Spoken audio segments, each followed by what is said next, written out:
उद्योगधंद्याचा plan आहे का? अच्छा. नाही, पण 3 महिने जर तुम्ही थांबलात ना तर जास्त चांगलं होईल. कारण 3 महिने तुमच्या राशीमध्ये शनी आहे.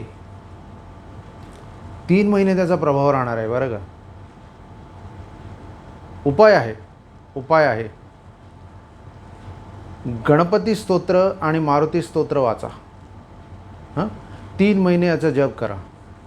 आणि बाकी मी काही सामुग्री लिहून देतो तुम्हाला, ते तुम्ही परिधान करा. ठीक आहे.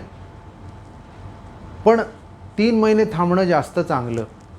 3 महिन्यानंतर तुमच्या राशीमध्ये गुरु प्रवेश करतो आहे, म्हणजे मग काहीच प्रॉब्लेम नाही. त्यामुळे जर 3 महिने तुमची थांबण्याची तयारी असेल तर उत्तम.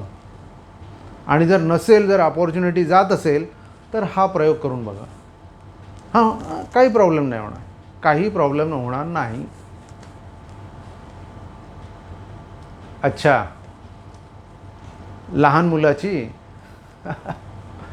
हो हो, त्याची पत्रिका बघितली आहे मी. हो हो हो हो, अगदी अगदी अगदी. गुण एकदम जुळत आहेत दोघांचेही. लग्न उरकून टाका. पण आता मी सांगितल्याप्रमाणे ह्यांच्या राशीमध्ये शनी आहे, त्यांचा काही प्रॉब्लेम नाही आहे. गुरु आणि बुध एकदम पॉवरफुल आहे.